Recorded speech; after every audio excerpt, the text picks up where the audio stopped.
Na Prever FM, você começa o dia bem informado. Bom dia, Lori, Tiaguinho que nos acompanha, bom dia a você, ouvinte do primeiro jornal aqui da Prever FM. Prazerzão estar aqui nessa sexta-feira gelada, chuvosa, ainda escura, mas um prazerzão estar aqui dividindo um pouquinho do dia a dia da prefeitura. Infelizmente a gente vai começar com uma notícia triste logo no primeiro jornal, é o comentário na cidade, para quem está acordando agora. Essa noite nós tivemos um homem que acabou morrendo durante uma abordagem da GCM no Parque Marajoara, em Botucatu. O prefeito recebeu essa informação também e as investigações, a apuração já começou para saber de fato o que aconteceu, né, prefeito? Sim, Márcio. Bom, antes de mais nada, né, quero deixar aqui registrada a minha solidariedade à família, aos amigos. Me lembro uma vez que o nosso Papa falou, né, de que nenhuma morte pode ser comemorada, muito pelo contrário, ela tem que ser lamentada, independente do ser humano, independente do contexto.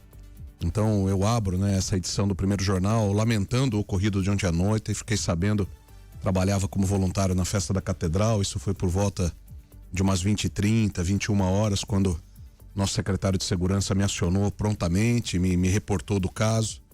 Então as primeiras medidas, né, que nós tomamos como prefeitura, primeiro foi prestar toda a parte de socorro através do SAMU, através do nosso Hospital das Clínicas, à vítima, e também já iniciar todo o processo de investigação, de apuração, enfim, de acompanhamento da ocorrência. Eu publiquei ontem, fiz questão de redigir uma nota e publicar ontem nas minhas redes sociais. Ainda é precoce para se tomar qualquer tipo de decisão ou se tomar qualquer tipo de partido, vamos dizer assim, em relação à ocorrência. Eu não vou ser leviano nesse sentido, e o que a gente está fazendo agora é apurando, seguindo aí e levantando, né, e organizando todas as imagens, todas as informações, enfim, para que esse caso seja o mais prontamente avaliado, seja o mais prontamente apurado, e aonde existir algum tipo de responsabilidade, que a responsabilidade seja de fato cobrada. O contexto é muito mais amplo do que um vídeo na rede social, tenho dito isso, a gente tem que tomar muito cuidado. Era uma operação policial, já num período noturno, operação organizada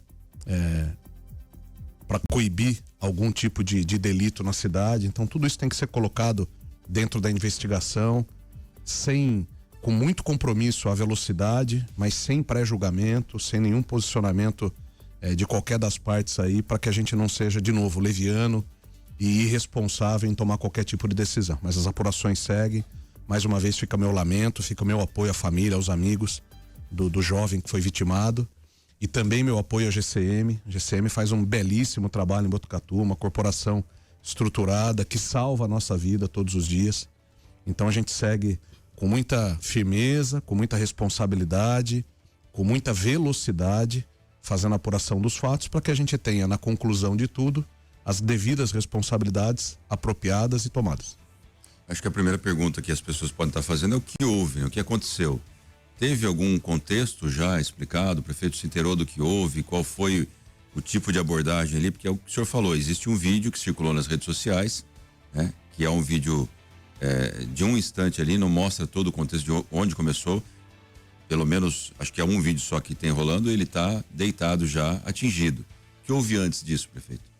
Então, é justamente por isso, André, que eu não quero, vamos dizer, me antecipar a nenhuma colocação, né? O que a gente tem de informação oficial, porque as ocorrências são oficiais, é que era um patrulhamento oficial de uma viatura organizada dentro da logística da GCM corretamente naquela região da cidade, para a apuração e para a atuação de um determinado tipo de delito. Que, como eu disse, ao longo do curso daí das investigações, tudo isso vai ser colocado, mas um determinado delito estava sendo ali conduzido. Não estou dizendo necessariamente que o rapaz, né, que foi vitimado faz parte desse delito, mas ali naquela região, naquele momento, se apurava, né, se tratava um delito pela GCM, e houve o contexto. Como você muito bem falou, o vídeo ele surge pós-ocorrência, né, já com algumas pessoas fazendo comentário, já tomando alguma decisão sobre o caso. Então ele não reproduz a ocorrência, ele não reproduz o que antecedeu o disparo. Então tudo isso está sendo levantado. A Polícia Civil ontem, muito rapidamente também, já entrou no caso, a corregedoria que a gente tem na própria GCM já entrou no caso. Eu fiz questão pessoalmente de conversar com um dos promotores que a gente tem em Botucatu, já para antecipar sobre o caso, de novo, sem tratar o mérito da questão, mas dizendo, eu saí da festa onde trabalhava para encontrar nosso secretário de segurança, para já colocar todas essas medidas, vamos dizer, essas ações em curso. Então tudo isso foi feito logo que eu fiquei sabendo, a mensagem, posso checar aqui, mas deve ter sido por volta das 20h30, 21 horas, como eu disse, eu trabalhava, né, na festa de Santana, e aí todas essas ações a gente já colocou para rodar aqui, ó. Ontem a primeira mensagem que eu recebi às 21h38 no meu celular, trabalhava lá na festa, então tudo isso, essa vamos dizer, contribuição com a Polícia Civil já se iniciou ontem às 21h38, essa contribuição com a própria corregedoria da GCM já se iniciou às 21h38. Eu pessoalmente avisei a promotoria de Botucatu, através de um de seus promotores, de que a ocorrência estava acontecendo. Eu pessoalmente pedi para o nosso secretário de saúde fazer o acompanhamento junto ao HC, porque até naquele momento a vítima estava sendo trasladada, né, do local até o HC. Então todas essas medidas foram tomadas. Pedi para que os secretários não antecipassem nenhum pré-julgamento. Esse momento ele é muito delicado por conta disso, né? As pessoas já querem, com uma fração de um vídeo ali de 20, 30 segundos, já fazer a crucificação, né, o julgamento completo de uma das partes. Então não é o momento para a gente fazer isso. Essa apuração tem que seguir com essa seriedade, com esse respeito a todos que participaram, tanto os profissionais quanto a vítima, os familiares, os amigos. E é assim que a gente vai conduzir, e já está conduzindo desde os primeiros minutos da ocorrência de ontem. Quando um policial militar se envolve numa ocorrência com morte, existe todo um procedimento que é feito, e claro que a Polícia Militar tem muito mais ocorrências desse tipo do que a GCM. A GCM, eu confesso que eu não me lembro quando foi a última que nós tivemos um desfecho como esse. Qual é a atitude num primeiro momento? Não sei se isso já foi discutido, né? Sei que é prematuro, mas são dúvidas que surgem na cabeça da população. O GCM que se envolveu na ocorrência, ele é afastado? Ele tem algum tratamento psicológico? Porque isso também acaba tendo um desfecho dentro da guarda, né? Há algum procedimento interno nesse sentido? Isso vale não só para ele especificamente, como para toda a equipe.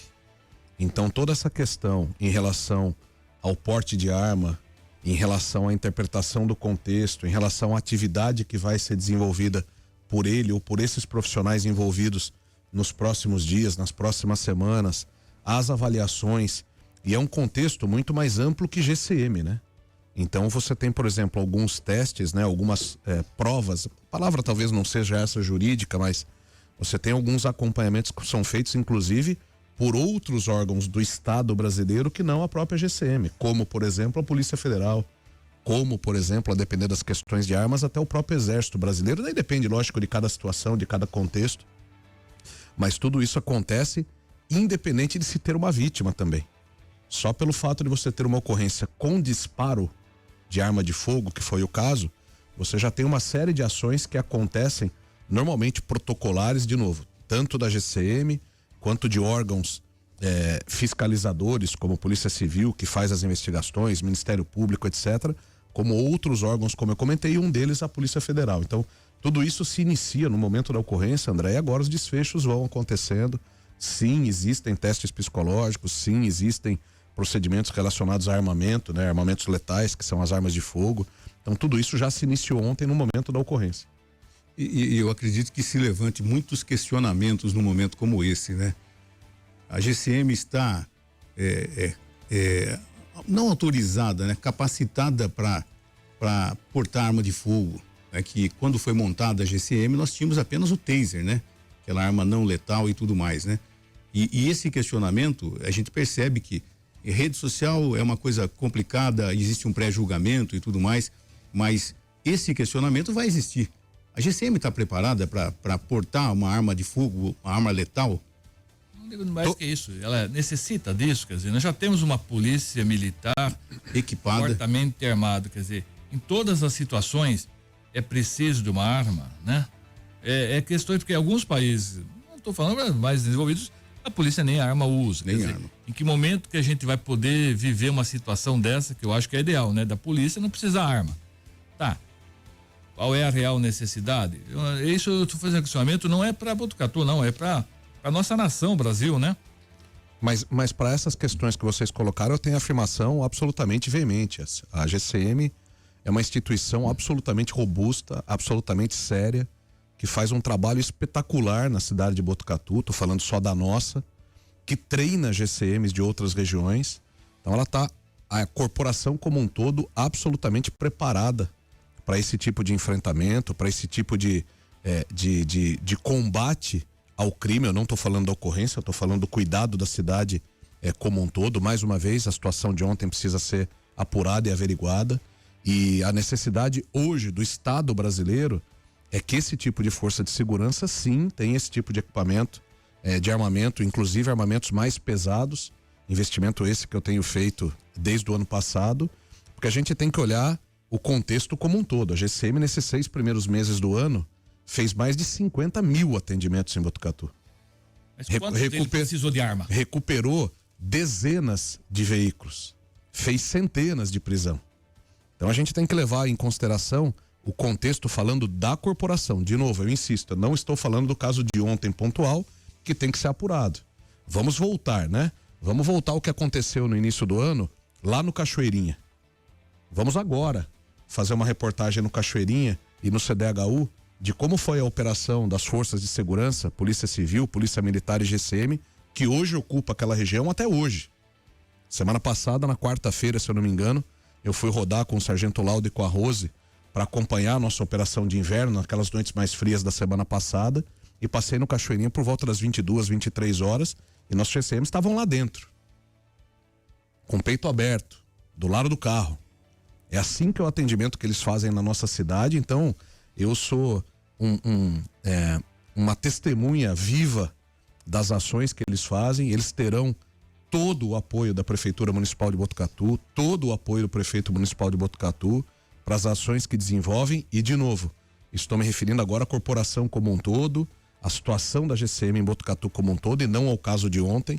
E o caso de ontem vai ser tratado com essa seriedade, com essa responsabilidade, para que todo o contexto seja avaliado, e se houve alguma questão de responsabilidade por parte da Prefeitura, por parte da GCM, as ações vão ser tomadas, e se não houve, isso também precisa vir a público, para defender a integridade, a honra, inclusive do nosso GCM, do nosso policial, que ali estava em ocorrência, como eu disse, 10 horas da noite, numa situação de averiguação de alguma situação de crime, que também vai virar e virá o contexto. Então tudo isso tem que ser avaliado com muita velocidade, mas com muita responsabilidade e tranquilidade, para que a gente não crucifique pessoas, não coloque pessoas em situações que eventualmente podem não existir. Então a gente está tratando com essa responsabilidade, com essa seriedade, mas o trabalho da GCM, e isso vale para as outras forças de segurança de Botucatu, para a Polícia Militar, para a Polícia Civil, vale sem dúvida nenhuma o mesmo elogio.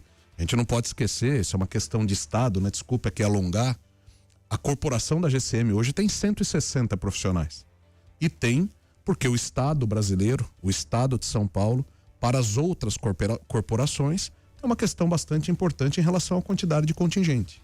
A GCM hoje em Botucatu é maior do que a Polícia Civil e do que a Polícia Militar, em termos de contingente. E isso é muito importante para a cidade. Quando a GCM foi concebida no passado, onde não se usava equipamento letal, as armas de fogo, era uma GCM que tinha um perfil patrimonial, de gestão patrimonial, de cuidado com com os próprios municipais. Esse tipo de atuação se modificou ao longo do tempo, e ainda bem que se modificou. Porque hoje eles fazem a segurança pública em parceria com a Polícia Civil, em parceria com a Polícia Militar, de forma ampla, em todos os sentidos. Como eu volto a falar, mais de 50 mil atendimentos. Thiago estava comigo quando a gente esteve lá essa semana. Mais de centenas de prisões, mais de dezenas de veículos recuperados, e tem aqui uma série de números que comprovam essa boa atuação. Sabe como que eu vejo, prefeito, essa situação? O prefeito, as cidades, não só Botucatu, cada vez mais está assumindo uma função que é do Estado.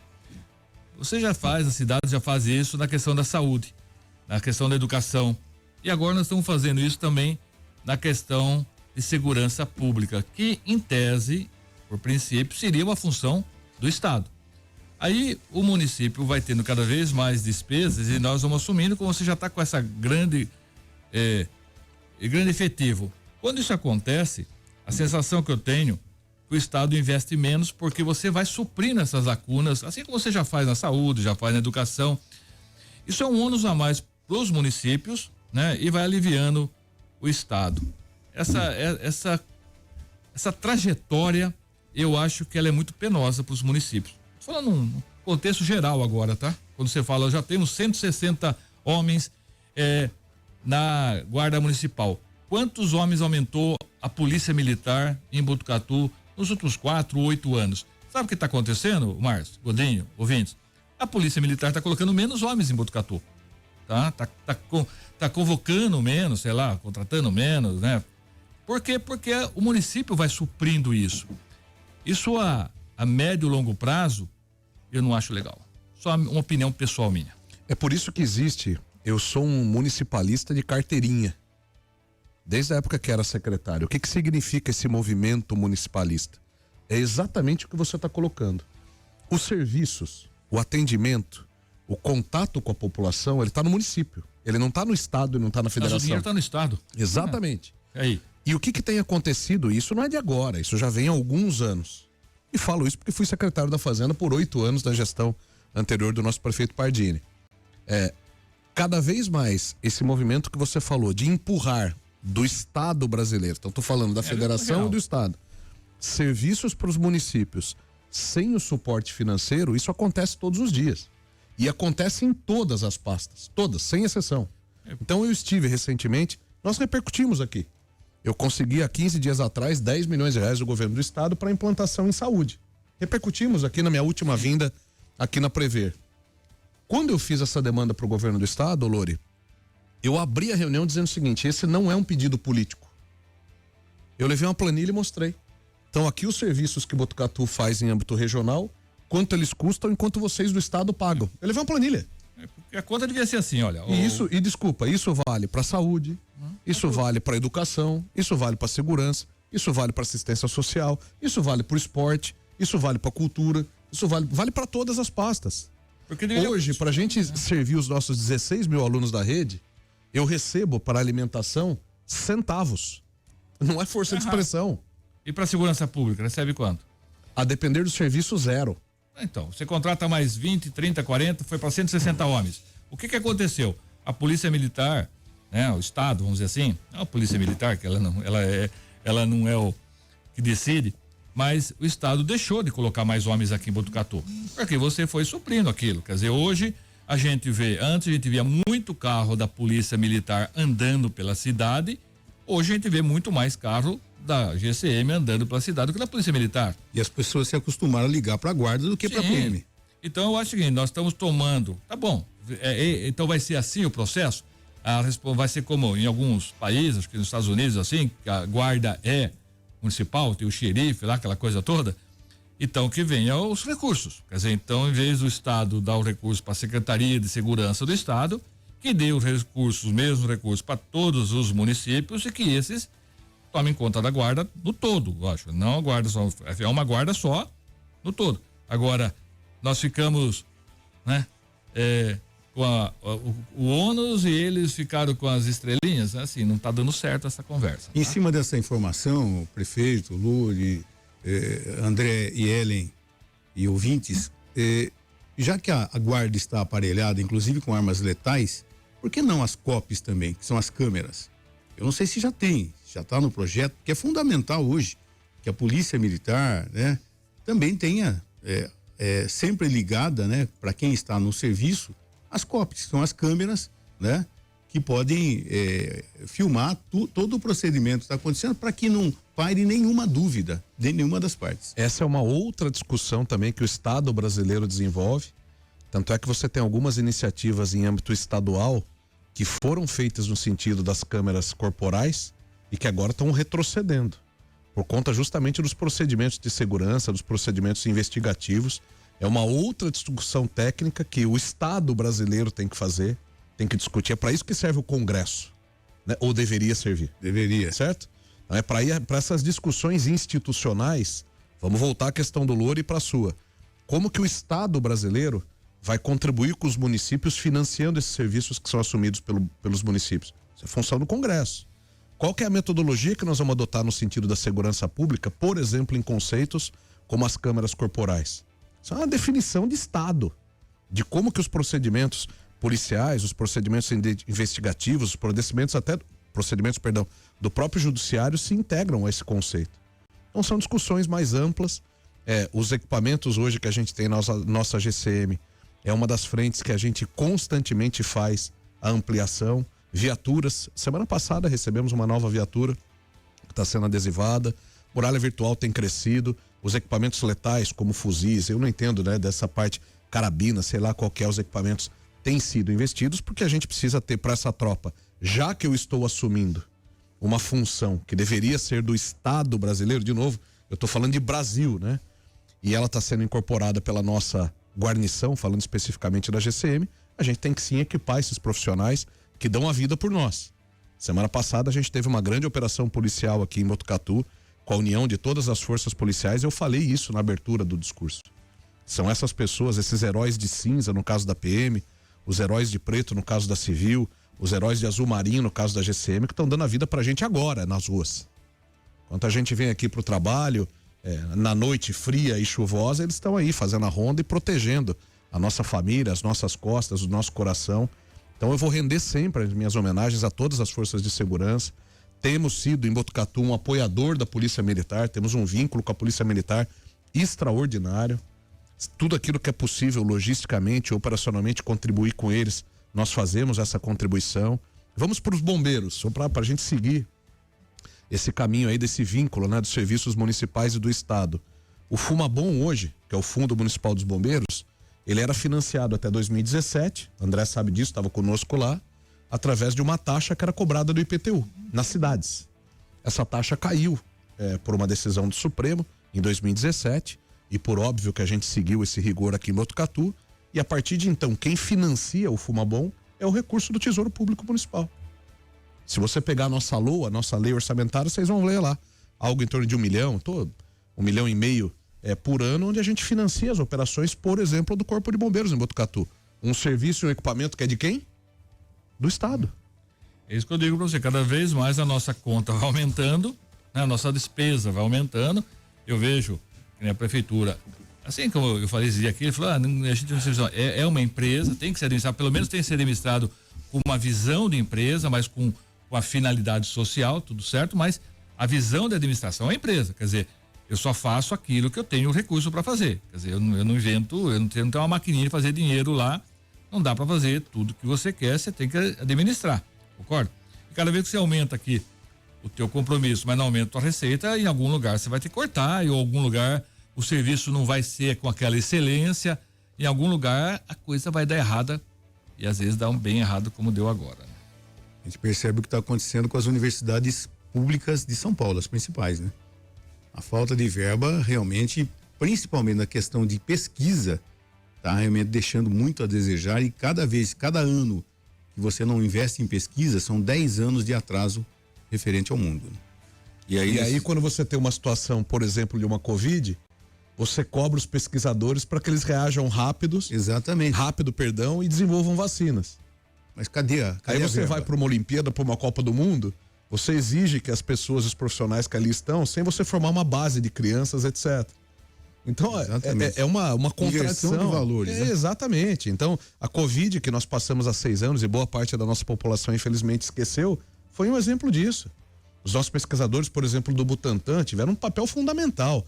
Os nossos pesquisadores aqui da Unesp, do Hospital das Clínicas, da Faculdade de Medicina, tiveram um papel fundamental no desenvolvimento de técnicas de Covid para o mundo. Aliás, Botucatu foi uma das provas disso, porque foi a vacinação em massa, né? E o que esses pesquisadores, o que as instituições que desenvolvem pesquisas estão recebendo de recurso, de novo, do Estado brasileiro? Estou falando de Brasil. E aí, nesse sentido, prefeito, é importante quando a gente fala de ter representantes no Congresso, representantes na Assembleia, e aí mudando um pouquinho o rumo da prosa aqui, entrar na questão política, porque agora em outubro nós temos eleições. Ontem nós tivemos aqui o seu antecessor, o ex-prefeito Mário Pardini, num bate-papo, falando também sobre política. E qual será o posicionamento do prefeito? Como é que o prefeito tem se preparado para essas eleições que, como todas as outras, né, movimentam muito a cidade. Há um momento de disputa, de discussão, às vezes um pouco mais acirrada. Como é que será a política em Botucatu, no seu ponto de vista, para a gente preparar um candidato para que o prefeito possa cobrar futuramente todas essas questões, né? Ter um representante nessas escalas para que a gente possa levar essas demandas e ter um retorno para o município. André, eu acho que a primeira questão tem alguns aspectos aqui que a gente pode usar os microfones da Prever, e o Louri sabe disso porque a gente sempre conversa sobre esse conceito. O primeiro tema é o seguinte: nós temos que fazer com que o nosso cidadão de Botucatu, tô falando agora tô sendo bairrista, tô olhando a nossa cidade, os nossos 151 mil habitantes. Nós temos que ser a cidade no planeta, nas eleições de outubro, com o menor índice de abstenção. Primeiro convencimento que a gente tem que fazer, você, ouvinte do primeiro jornal da Prever FM, não deixe de exercer o seu direito republicano e constitucional do voto. Vá no dia 4 de outubro, vá em qualquer horário, vote, escolha os seus candidatos, independente de ideologia partidária, de ideologia política, não importa. Vá para as urnas e escolha o seu candidato. Nas eleições nossas de 24, nós perdemos, a palavra perder eu tô pondo entre aspas, entre votos brancos, nulos, quer dizer, que não foram para ninguém. Ou das pessoas que não foram, quase mais de 30 mil votos em Botucatu. É muita coisa. Nós estamos falando de quase o tamanho da cidade de São Manuel, pra vocês terem uma ideia. São Manuel deve ter 40, 45 mil habitantes. É praticamente um terço dos eleitores. É, exatamente. Então o primeiro ponto é, a nossa população precisa se convencer que nós temos que exercer nosso direito de voto. Esse é o primeiro ponto. O segundo ponto é, não dá mais pra gente escolher representantes, não importa se o presidente da República, se senador, se deputado federal, se governador, deputado estadual, que são os votos que a gente vai dar nessas eleições gerais, simplesmente por vídeos bonitos na internet, por postagens bonitas na televisão, por áudios e canções bonitas, né? Jingles bonitos no rádio. Nós temos que tirar desse pessoal compromisso efetivo. Hoje a tecnologia nos ajuda muito. Quando você for abordado por um candidato qualquer, grava um vídeo e pergunta para ele por um tema que te interesse. O candidato A, eu sou um adepto, vamos falar da segurança. O que o senhor vai fazer para a segurança de Botucatu? Mas seja explícito, certo? Eu tô cansado da classe política que fala o seguinte: olha, eu sou limitado, eu sou do legislativo e eu tenho limitações, eu não posso fazer nada. Pode sim, traz emenda para Botucatu, traz fundo a fundo, muda a legislação federal, legislação estadual. Vou voltar ao ponto do Louri, para dar mais apoio aos municípios. Pode sim. Os legislativos, não importa se federal, estadual e até municipal, têm essa responsabilidade. Traga emenda para a cidade. Desenvolva projetos para a cidade. Não é simplesmente fazer requerimento e mandar pro prefeito, pro governador ou pro presidente da República. Isso é papagaiada. Você conhece o político Sereia? Então o segundo ponto, André, é importante para isso. Eu, prefeito Fábio Leite, eu já fiz minha escolha. Os meus candidatos de cabo a rabo já estão escolhidos. Lógico que eu não posso declarar o voto aqui ainda, porque a gente está num período pré-eleitoral, mas quando puder eu farei. E são pessoas que eu estou escolhendo que estão assumindo comigo compromissos para Botucatu. Essa é a estratégia que eu adotei. As portas do gabinete institucionalmente estão abertas a quaisquer deputados, governadores, etc., que estejam no mandato. Eu não posso fazer propaganda e campanha política no gabinete, mas posso receber quem está no efetivo exercício. E tenho recebido. E a maior parte deles são pré-candidatos. E a minha pergunta é muito simples. Qual é a proposta que o senhor tem para a cidade de Botucatu? Na última vez que eu estive aqui, eu fiz um desafio e faço de novo. Entrem agora, você ouvinte, encosta seu veículo, tá chegando no escritório, hoje não tem as crianças deixando na escola que estão em férias, entra no Google e digita o seguinte: candidatos mais votados em Botucatu nas eleições de 2022 para federal e estadual. Façam isso agora. O Google vai te dar uma lista, acho que são 10 ou 12 nomes para deputado federal e estadual. Tem nomes ali que eu afirmo para vocês que não sabem nem quem é Botucatu, nem onde está Botucatu. E levaram 1.000, 2.000, 3.000 votos daqui. Então, o meu clamor, André, para responder sua questão é: primeiro, nós temos que ir às urnas. Nós temos que fazer nossas escolhas. De novo aqui, hein? Não estou falando de partido político, de vocação política, de nada. Nós temos que ir às urnas. Segundo, para aqueles que forem as pessoas que a gente vai escolher, o que estão propondo de fato? Sem essa conversinha de que eu vou fazer um requerimento, meu limite é esse. Pelo amor de Deus, nós já passamos dessa etapa. E aí, são essas pessoas que abrem as portas, por exemplo, vamos falar dos deputados estaduais e dos deputados federais. São eles que abrem as portas para os prefeitos no governo federal e no governo do estado. Há situações, vocês estiveram comigo em Brasília. Há situações onde os prefeitos não são recebidos em ministérios ou secretarias estaduais se não tiver um apadrinhamento de um deputado. Eu tô afirmando para vocês aqui. Mas que eu vivo isso. Então nós precisamos que esses caras abram as portas para as nossas cidades. Agora eu preciso ser egoísta. Agora eu preciso olhar para a cidade que eu fui eleito para cuidar. Então, para Botucatu, o que vocês vão fazer? Foi a primeira pergunta quando o pré-candidato Caiado, que é do meu partido, teve aqui. Eu que fui buscá-lo no aeroporto, foi a primeira pergunta que eu fiz para ele. Ele falou: qual que é o tema mais importante da cidade hoje? Falei: saúde. No carro. Eu falei: o que o senhor vai fazer para o Hospital das Clínicas de Botucatu? Que atende mais de 60 municípios, mais de 2 milhões de pessoas, mais de 4 milhões de atendimentos. No carro. Tem que assumir compromisso. Homem público tem que ter lado, homem público tem que ter compromisso. Sem esse lance de, eu vou tentar, eu sou limitado, eu não posso como legislador. Pode sim. Pega fundo a fundo. Tá aqui o PAC. Aliás, vocês estiveram comigo em Brasília por causa do PAC. Traz esse tipo de recurso. Cadê as emendas dos partidos, as emendas de bancada? As emendas individuais de deputados, as emendas impositivas de vereadores, lei que eu criei em Botucatu. Então você tem responsabilidade sim. Não é fazer videozinho na internet e requerimento para prefeito, governador e presidente que você resolve o Brasil. Nós temos uma discussão muito mais ampla para fazer. São 6h34, nós estamos conversando ao vivo aqui nesta manhã de sexta-feira com o prefeito Fábio Leite nos estúdios da Prever FM do Primeiro Jornal. Vamos a um rápido intervalo, tomar mais água e já voltamos. Agora 6h42, voltamos com o Primeiro Jornal aqui na Prever FM, hoje recebendo ao vivo aqui nos estúdios o prefeito Fábio Leite. No bloco anterior o prefeito falou de emenda parlamentar. Nesse quase 2 anos do prefeito à frente da prefeitura, alguma emenda parlamentar foi destinada para a cidade de Botucatu, prefeito? Há algumas que a gente recebeu nesses 1 ano e meio de gestão, né? Só que a gente tem uma característica interessante aqui, Márcio, por isso que eu clamo novamente o que a gente comentou das últimas eleições, né? Botucatu é tida politicamente como uma cidade fechada. Fechada em que sentido? Como alguns dos candidatos que já se postaram aí como pré-candidatos, né? Tem uma referência anterior, como ex-prefeitos, como ex-vereadores, etc. Outros candidatos ou outros deputados normalmente não gostam de mandar emendas para cidades com esse perfil, porque supostamente terão menos espaço político para trabalhar nas eleições. Então vamos dizer, essa procura, né? Essa oferta de emendas e de incentivo de alguns deputados federais e estaduais para os municípios, em Botucatu a gente tem, isso não é de agora, isso já é histórico. A gente tem um volume de acesso um pouco menor por conta dessa característica da cidade. É como se outros candidatos tivessem receio de concorrer com o grupo formado na cidade e na região. Isso pra gente é ruim, que você tem acesso ou não tem acesso a algumas oportunidades. Por outro lado, isso aumenta o compromisso daqueles que se postulam, né, como candidatos representando Botucatu e a nossa região do Polo Cuesta. Entendi. Temos perguntas de ouvintes, né, Ellen? Importante a gente privilegiar também os ouvintes aqui que estão participando. O Tiago tinha mandado essa mensagem já antes mesmo de começar o jornal, viu, Márcio? Ele sabia que o prefeito vinha às 6 horas. Isso, ele já sabia. Gostaria de saber do senhor prefeito Fábio Leite sobre a área próxima à Embraer, adoção para o município, e a Irizar, a nova planta industrial, e também sobre a reforma administrativa dos servidores públicos. Desde já agradeço. Tiago ou Diogo? Tiago. Seu Tiago, ótimo dia para o senhor.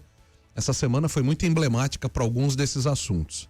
Então vamos por partes em relação às áreas industriais. Eu estive no Palácio dos Bandeirantes na terça-feira, inclusive fiz uma postagem de um vídeo nas redes sociais, e um dos assuntos que eu tratei com o secretário de governo, que é o Roberto Carneiro, secretário de governo do estado, foi a questão das áreas, as doações. Tem 2 áreas que eu pleiteei, praticamente em frente à Embraer, de doação do estado para o município. Uma área fica próxima ali ao complexo do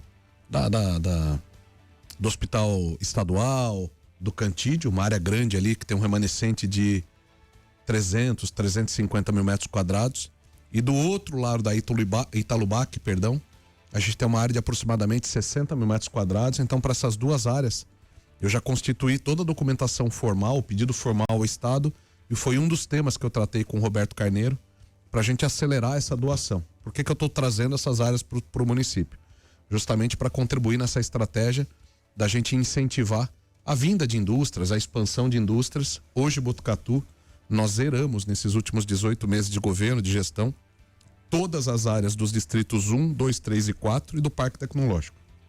A última área, eu estive na segunda-feira com a equipe de desenvolvimento econômico, a última área de 1.000 metros, que era inclusive uma retrocessão, uma área que a gente havia pego de volta, foi distribuída. Então essas iniciativas com o governo do estado, elas são importantes nesse sentido. A primeira pergunta dele foi de área. A segunda sobre reforma administrativa. Isso. Estive na parte da tarde na FESP, que é uma das instituições, uma fundação vinculada à USP, que é a instituição e a fundação que nós contratamos em Botucatu no ano passado para o desenvolvimento do projeto da reforma administrativa.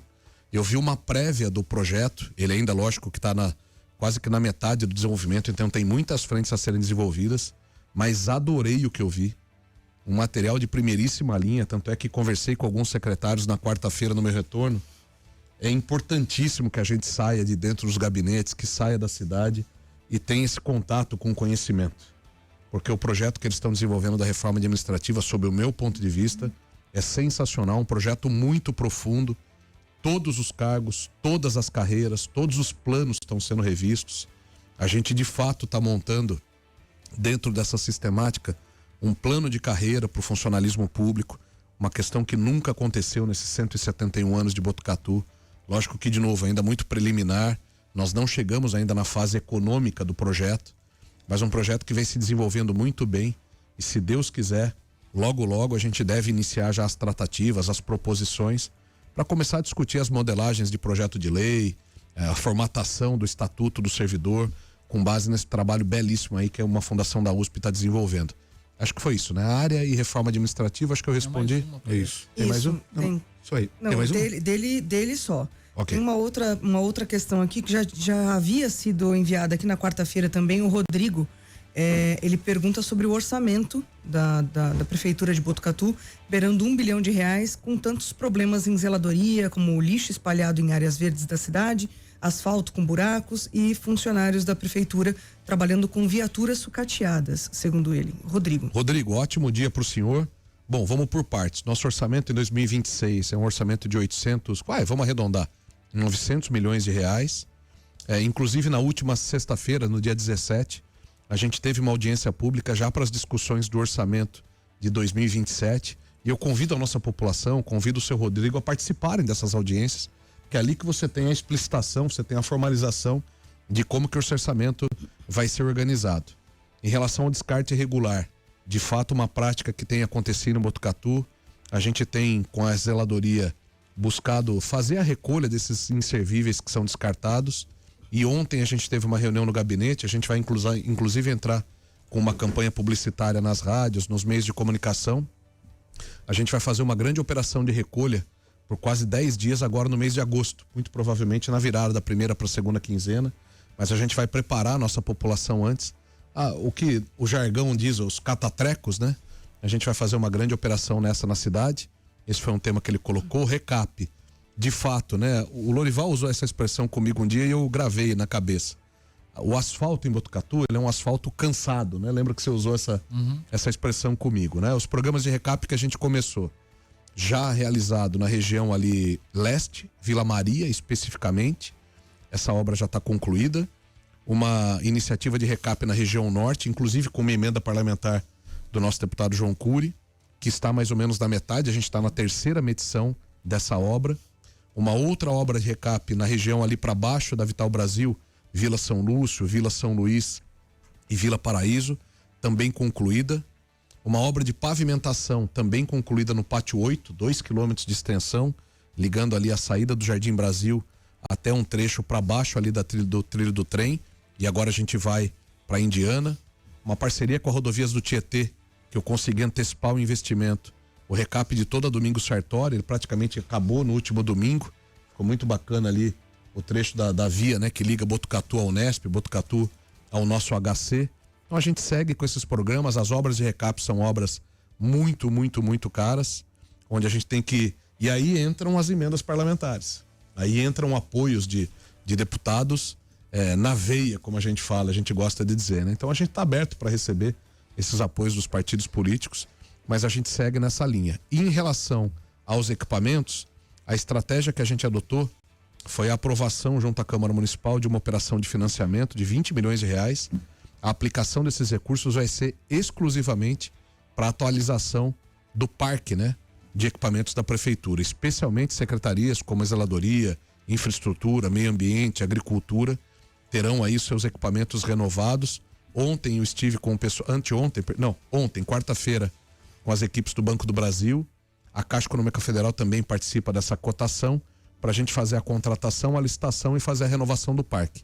A ideia é que isso aconteça ainda nesse ano de 2026. Só completar a informação da Domingos Sartori, prefeito, ontem inclusive eu tive com algumas pessoas que usam aquela via, moradores, empresários daquela região, e a pergunta ficou realmente muito bonita a obra transformou ali esse acesso, mas sempre tem uma crítica, né? Uma cobrança. Não foi feito acostamento. Nenhum. E também a questão daquele trevo do Jardim Tropical. A pergunta é, por que já não estavam na obra, lá não fizeram?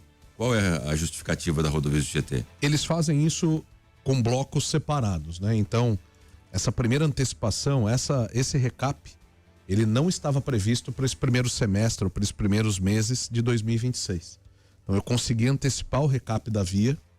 O acesso do Jardim Tropical, o pacote que vai englobar esse acesso, a remodelagem do acesso, são as marginais da Rondon, que a princípio devem começar no final desse ano de 2026. Vocês se lembram quando o nosso governador Tarcísio esteve em Botucatu no ano passado para inaugurar as marginais da Castelinho? A Rodovias do Tietê havia anunciado que no ano passado, em outubro mais ou menos, começaria as obras das marginais da Rondon. Ou seja, isso um ano atrasado. Isso não aconteceu. Devem começar a acontecer no final do ano de 2026, segundo eles. E esse acesso do Jardim Tropical, assim como o acesso do Vista Alegre, Cascata da Marta, fazem parte desse pacote. E a mesma coisa, as melhorias de zeladoria e acostamento, segundo a Rodovias do Tietê, faz parte de um segundo pacote de manutenção da Domingos Sartori. Bom, eu queria fazer 3 comentários, Márcio, em cima realmente dessas colocações dos ouvintes. Primeiro, quando se fala lá da área da Embraer, essas novas áreas que você está buscando disponibilizar, certamente você está reservando para outros tipos de empresas, porque eu mesmo recebi uma informação que tem uma empresa, salvo engano, da Ásia, querendo vir também para Botucatu para fazer uma montagem de um avião bimotor que vai trazer todas as peças de lá. Então tem muitas outras empresas, além da Embraer, querendo vir para aquela região, e então é importante que tenha áreas destinadas a isso.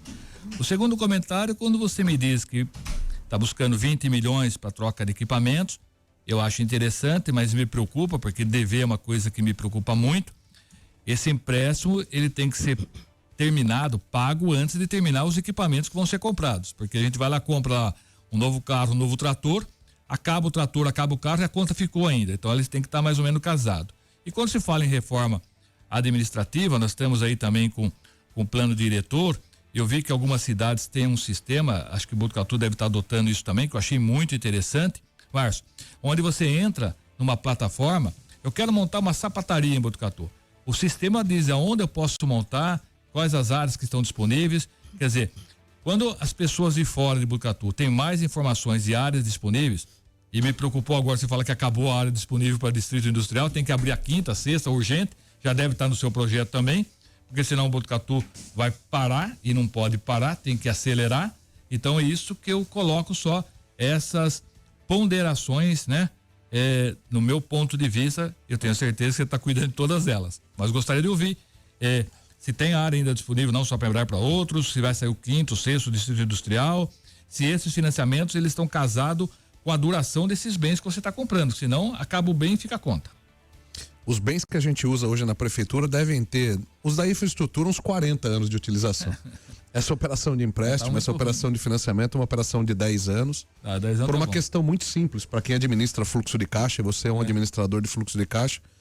Como eu disse, a renovação dessa frota da prefeitura, que há muito não é feita, ela demanda um investimento de 20 milhões de reais. A prefeitura tem 20 milhões do caixa disponível para fazer a substituição de frota à vista? Não. Então a gente usa o recurso do financiamento.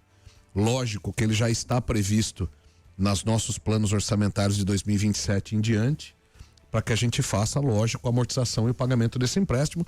Prática essa que é adotada por todos os prefeitos. Eu pago hoje operações de empréstimos que foram feitas em gestões anteriores.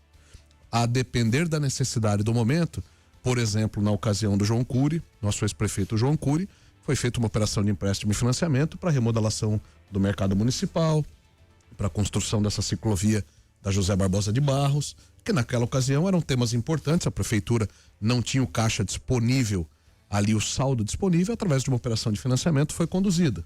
Na época do Pardini, a gente teve a condição das operações do Lava Pés, naquele momento que a gente viveu de enchentes, etc. Outra operação que foi feita de financiamento. Não há problema nenhum com isso, desde que você tenha essa organização orçamentária para que você faça essa amortização. Eu tive tanta transparência na montagem desse projeto de lei que eu indiquei no projeto de lei, inclusive, quais os equipamentos que nós vamos comprar. Se trocar um golzinho não vai durar 20 anos. Secretaria por secretaria. Então nós estamos falando aqui da linha amarela, linha pesada. Isso é uma informação. A segunda informação, graças a Deus que a gente tem um bom problema. O bom problema é, Botucatu tem sido um ponto de atração de indústrias, de empresas de comércio e de serviço. Graças a Deus essa demanda está enorme. Graças a Deus eu não tenho mais área disponível. Isso é um bom problema que eu tenho que tratar. A minha ida para São Paulo, quando comentei aqui na pergunta do nosso ouvinte anterior, a pedida dessas áreas do estado é justamente para a gente viabilizar novos distritos industriais. O distrito 5, né, que seria na sequência.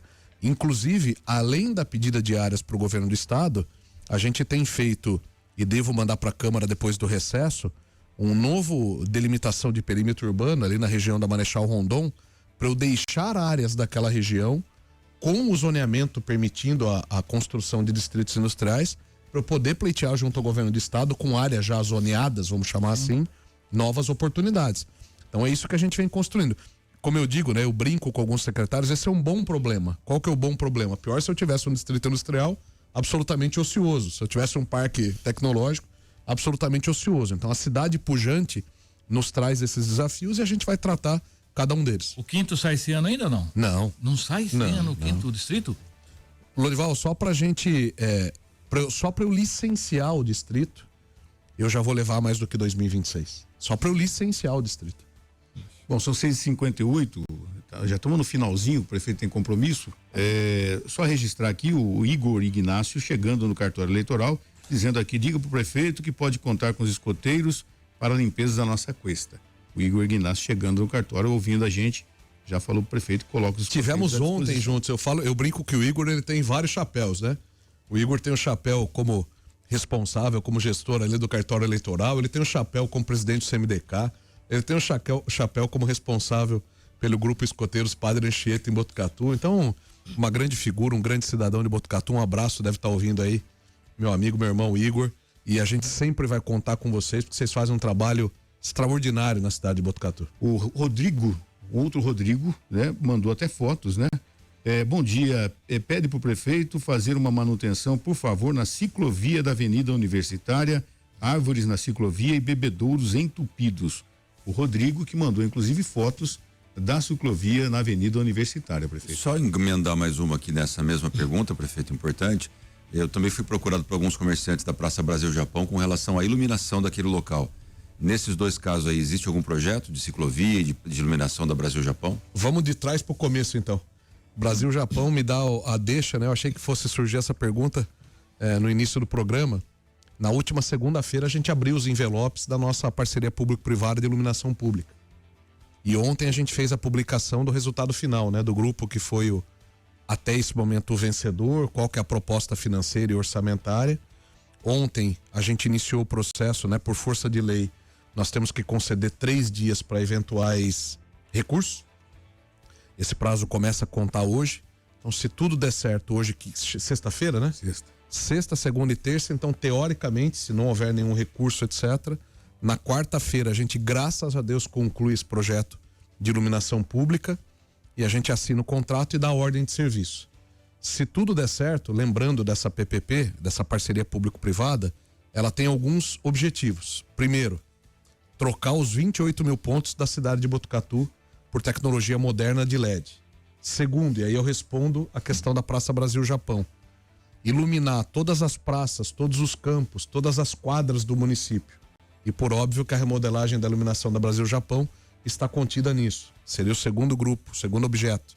Terceiro objeto, para os prédios que a gente tem com características turísticas, como por exemplo a Pinacoteca, aquele conceito de iluminação cênica, que são 20 e poucos prédios que vão receber esse tipo de iluminação. Quarto, todo o crescimento vegetativo de áreas, por exemplo, na última entrevista que eu tive aqui, um ouvinte entrou perguntando da continuidade da Bento Lopes, ali em Rubião Júnior. Então toda essa expansão da rede de iluminação faz parte também dessa grande parceria público-privada. E por fim, a existência de uma equipe de manutenção específica para iluminação pública. Então hoje a gente vive, é prefeitura, é CPFL, a gente vai ter uma equipe de manutenção só para isso. Tudo isso é essa parceria público-privada. Estamos falando de um investimento de quase de 100 milhões de reais e a questão da Praça Brasil-Japão tá incluída. E olha que interessante, se tudo isso der certo, e se Deus permitir vai dar certo, a gente tem 100 milhões de reais da parceria público-privada de iluminação pública. Nós temos 82 milhões das licitações que foram feitas pelo PAC. Nós temos 200 milhões de reais da universalização que eu consegui antecipar com a Sabesp. E temos os programas de drenagem, de recap, de infraestrutura da Prefeitura de Botucatu. Quando a gente assinar a iluminação pública, Botucatu passa a ter, nesse momento, quase que 500 milhões de reais, R$500 bilhão sendo investido em infraestrutura urbana. Nesse momento na cidade de Botucatu. Aí falando da Avenida Universitária, eu vou pedir para Ellen, como ela de costume faz, me passar as fotos, eu já aciono a minha equipe da zeladoria pra gente pedir para que eles passem aí. Hoje é o dia da iluminação elétrica. Marca o pioneirismo da cidade de Campos, no Rio de Janeiro, na iluminação pública da América Latina. Também registrando aqui, bom dia, gostaria de mandar um grande abraço para vocês e parabenizar o prefeito Fábio Leite pelo trabalho feito por nós botucatuenses. Edgar Petrechen. Edgar, ótimo dia para ti, fica com Deus, ótimo final de semana. Bom, as demais perguntas a gente vai encaminhar à sua assessoria. 3 aqui só, depois a Perfeito. gente... Agradecendo mais uma vez a presença do prefeito Fábio Leite aqui na bancada do Primeiro Jornal. Desejar uma boa semana, que a chuva seja tranquila, né? E até a semana que vem, prefeito. Muito obrigado, Márcio. Ótimo dia, ótima sexta-feira a você, André, Ellen, Lore, principalmente aos nossos ouvintes e munícipes de Botucatu. Tenham todos uma ótima sexta-feira e um abençoado final de semana. Você ouviu Primeiro Jornal Prefeito FM.